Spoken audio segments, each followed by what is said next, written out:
স্বাগত news 24 global টাইমে বিশ্বের নানা প্রান্তের খবরাখবর নিয়ে আপনাদের সঙ্গে আছি আমি তানিয়া হারুন।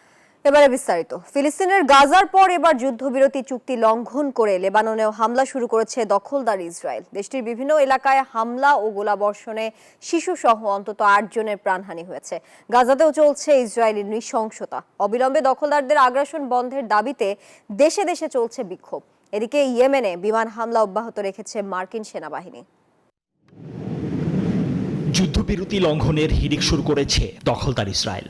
গেল বছরের নভেম্বরে যুদ্ধবিরতির পর প্রথমবারের মতো লেবাননেও ভয়াবহ হামলা চালালো আইডিএফ। প্রাণহানি হলো বেশ কয়েকজনের, আহত হন অনেকে। তেল আবিবের দাবি, তাদের দেশে লেবানন থেকে চালানো রকেট হামলারই পাল্টা জবাব দিয়েছে তারা। ফিলিস্তিনের গাজাতেও থেমে নেই তাদের আগ্রাসন। যুদ্ধবিরতি চুক্তি ভঙ্গের পর টানা পঞ্চম দিনের মতো হামলা চালিয়েছে আইডিএফ। বেড়েই চলেছে হতাহতের সংখ্যা। এরই মধ্যে হামলায় হামাসের রাজনৈতিক ব্যুরোর সদস্য সালাহ আল বারদাউল নিহত হয়েছেন বলে দাবি করেছে নেতানিয়াহু বাহিনী। চলমান পরিস্থিতিতে গাজায় ফিলিস্তিনিদের অস্তিত্ব রক্ষার জন্য হামাসকে ক্ষমতা ছেড়ে দেওয়ার আহ্বান জানিয়েছে ফিলিস্তিনি কর্তৃপক্ষের প্রেসিডেন্ট মাহমুদ আব্বাসের ফাতাহ আন্দোলন। অবিলম্বে জিম্মিদের মুক্তির জন্য গাজা যুদ্ধবিরতির দাবিতে ইসরায়েলের রাজধানী তেল আবিবে অব্যাহত রয়েছে বিক্ষোভ।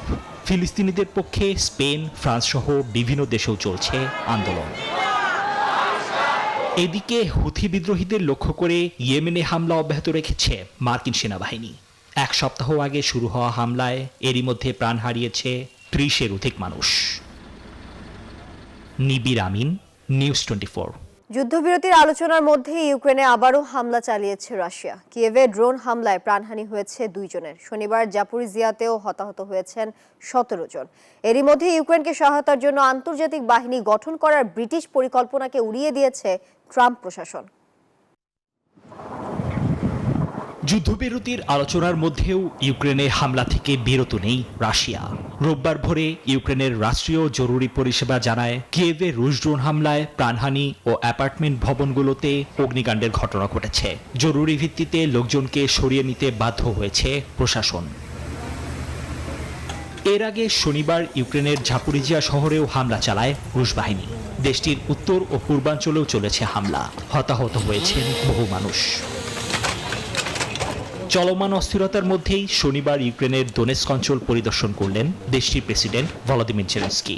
সেখানে ইউক্রেনীয় সশস্ত্র বাহিনীর সাথে দেখা করে দেশ রক্ষার অভিযানের জন্য তাদের ধন্যবাদ জানান প্রেসিডেন্ট। এদিকে ইউক্রেনের যুদ্ধবিরতি সমর্থনের জন্য ব্রিটিশ প্রধানমন্ত্রী কিয়ার স্টারমারের আন্তর্জাতিক বাহিনী গঠনের পরিকল্পনাকে উড়িয়ে দিয়েছেন মার্কিন প্রেসিডেন্ট ডোনাল্ড ট্রাম্পের বিশেষ দূত স্টিভ উইটকফ। নিবির আমিন, নিউজ 24। এবার হাসিনার বিরুদ্ধে ছাত্র জনতার অভ্যুত্থান ইস্যু নিয়ে চাঞ্চল্যকর তথ্য দিলেন ভারতের পররাষ্ট্রমন্ত্রী এস জয়শঙ্কর। হাসিনা বিরোধী গণবিক্ষোভের কথা ভারত আগে জানলেও হস্তক্ষেপ করা সম্ভব ছিল না বলে জানান তিনি। দেশটির পার্লামেন্টারি পরামর্শ কমিটিতে বৈঠকের পর এক প্রতিবেদনে এই তথ্য জানায় দ্য হিন্দু। এদিন মোদি ইউনুস বৈঠকও বিবেচনাধীন রয়েছে বলে জানান ভারতের এই পররাষ্ট্রমন্ত্রী। চাকুরিতে কোটা প্রথার বিরোধিতা করে শুরু হওয়া আন্দোলন এক সময় গিয়ে সরকার বিরোধী গণ অভ্যুত্থানের রূপ নেয়।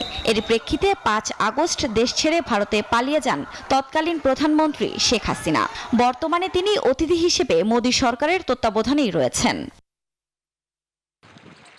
অন্তর্বর্তী সরকার দায়িত্ব নেয়ার পর থেকে বাংলাদেশ ভারত সম্পর্কে নানা টানাপোড়েন দেখা দেয়। এরই মধ্যে চমকপ্রদ তথ্য দিলেন ভারতের পররাষ্ট্রমন্ত্রী এস জয়শঙ্কর।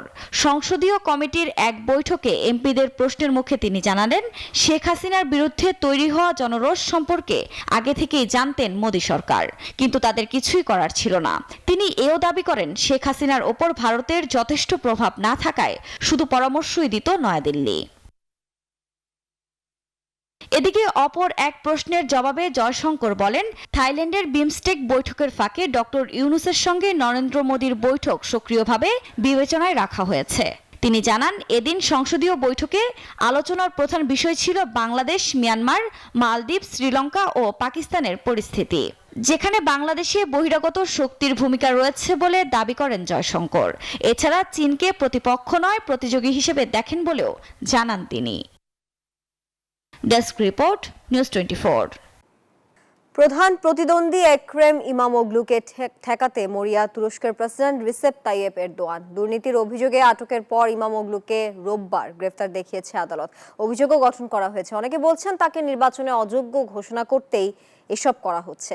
এদিকে নিষেধাজ্ঞা অমান্য করে দেশ জুড়ে বিক্ষোভে ফেটে পড়েছে সরকার বিরোধীরা। একই সঙ্গে চলছে ব্যাপক ধরপাকড়। ইস্তাম্বুলের মেয়রের কার্যালয়ের সামনে তখনও ঠিকমতো বিক্ষোভ শুরু হয়নি। তার আগেই টিয়ার গ্যাসে আচ্ছন্ন গোটা এলাকা। গুলি ছুড়ে চলে বিক্ষোভ ছত্রভঙ্গ করে দেওয়ার চেষ্টা। এর মধ্যেই স্লোগানে মুখর সরকার বিরোধীরা। মূল স্লোগান অধিকার, আইন, ন্যায় বিচার। দাবি মুক্ত পরিবেশ আর প্রকৃত গণতন্ত্রের। বিক্ষোভে নিষেধাজ্ঞা দিয়েছে প্রেসিডেন্ট রিসেপ তাইয়েপ এরদোয়ানের সরকার। তা উপেক্ষা করেই মাঠে বিরোধীরা। চলছে ব্যাপক ধরপাকড়। শুক্রবারই আটক প্রায় 350। গত বুধবার আটক করা হয় রাজনীতিবিদ, সাংবাদিক ও ব্যবসায়ী সহ প্রায় 100 জনকে। আগামী প্রেসিডেন্ট নির্বাচন 2028 সালে। সংবিধান অনুযায়ী প্রেসিডেন্ট হওয়া যায় 2 বার, অর্থাৎ আর ভোটে দাঁড়াতে পারবেন না এরদোয়ান। এমন অবস্থায় আলোচনায় রিপাবলিকান পিপলস পার্টির নেতা একরেম ইমামোগ্লু। বলা হয় এরদোয়ানের বিরোধীদের মধ্যে তিনি সবচেয়ে এগিয়ে, তাই তাকে হুমকি হিসেবে দেখছেন এরদোয়ান। তুরস্কের প্রেসিডেন্ট প্রার্থী হতে হলে উচ্চশিক্ষায় শিক্ষিত হতে হয়। সম্প্রতি অনিয়মের অভিযোগ এনে ইমামোগ্লুর বিশ্ববিদ্যালয়ের ডিগ্রি বাতিল করে ইস্তাম্বুল ইউনিভার্সিটি। পরদিনই তাকে দুর্নীতি ও সন্ত্রাসবাদের অভিযোগে আটক করা হয়। এবার তাকেই গ্রেপ্তার দেখিয়েছে আদালত। অভিযোগও গঠন করা হয়েছে। কদিন পরে ইমামোগ্লুর দল তাদের নির্বাচনী প্রার্থী ঘোষণা করবে। এখন পরিস্থিতি এমন যে উচ্চশিক্ষার সনদ না থাকা এবং মামলায় অভিযুক্ত হওয়ায় ইমামোগ্লু নির্বাচনে প্রার্থী হতে পারবেন কিনা তা পড়ে গেছে সংশয়ে। 22 বছর ধরে তুরস্কের হর্তাকর্তা এরদোয়ান। প্রথমে প্রধানমন্ত্রী, পরে 2014 সাল থেকে প্রেসিডেন্ট। অনেকে বলেন তার শাসন আমলে অর্থনৈতিক ব্যাপক উন্নতি হয়েছে, তবে গণতন্ত্র দুর্বল করার কারিগরও তিনি। এখন তার সামনে ক্ষমতা ধরে রাখার 2টি পথ খোলা: সংবিধান সংশোধন করে প্রেসিডেন্টের মেয়াদ 2 বারের বেশি করে নেয়া, অথবা আগাম নির্বাচন ঘোষণা করা। আসমাতুলি, নিউজ 24। রোমের জেমেলি হাসপাতাল থেকে আজ ছাড়া পাচ্ছেন পোপ ফ্রান্সিস। এক প্রতিবেদনে এই তথ্য নিশ্চিত করেছে রয়টার্স। শনিবার জেমেলিতে এক সংবাদ সম্মেলনে এই কথা জানান পোপের তত্ত্বাবধানকারী দলের প্রধান ডাক্তার সার্জিও আলফিয়েরি। তিনি বলেন, পোপ ফ্রান্সিসের শারীরিক অবস্থার কিছুটা উন্নতি হয়েছে। টানা কয়েকদিন শ্বাসকষ্টে ভোগার পর 14 ফেব্রুয়ারি পোপ ফ্রান্সিসকে রোমের ওই হাসপাতালে ভর্তি করা হয়। উভয় ফুসফুসে নিউমোনিয়ায় ভুগছেন 88 বছর বয়সী pope. Holy Father was never intubated. নিভল পৃথিবীর আলো বিশ্বজুড়ে 1 ঘন্টার জন্য পালিত হলো আর্থ আওয়ার। জলবায়ু পরিবর্তন এবং প্রকৃতি রক্ষায় সচেতনতা তৈরির প্রয়াসে প্রতি বছর বিশ্বজুড়ে পালিত হয় এই কর্মসূচি। একটি দিন 1 ঘন্টার জন্য আলো নিভিয়ে বিদ্যুৎ সাশ্রয়ের অঙ্গীকার করে গোটা বিশ্ব। প্রাকৃতিক সম্পদের যথেচ্ছ অপচয়ে ক্রমে ধ্বংসের পথে হাঁটছে পৃথিবী। তাই তো সচেতনতা বৃদ্ধি করতে world wide fund for nature আয়োজনে বিশ্বের কোটি কোটি মানুষ 1 ঘন্টার জন্য বিদ্যুৎ ব্যবহার বন্ধ করে দেয়। পালিত হয় আর্থ আওয়ার ডে। শনিবার প্রতীকীভাবে ঐতিহাসিক অ্যাথেন্সের অ্যাক্রোপলিসের বাতি নিভানো হয়। বিশ্ববাসীকে অন্ধকারে রেখে বুঝিয়ে দেওয়া হয় প্রাকৃতিক সম্পদের অনিষ্ট করলে আমাদের আগামীও অন্ধকারে ডুবে থাকবে। বন্ধ হয়ে যায় ঝলমলে সিডনির আলো। শনিবার রাতে ভারতের বিভিন্ন শহরে পালিত হয় আর্থ আওয়ার। দিল্লির ইন্ডিয়া গেটের আলোর শক্তি সঞ্চয়ের জন্য বন্ধ করে দেওয়া হয়। বন্ধ রাখা হয় কুতুব মিনার।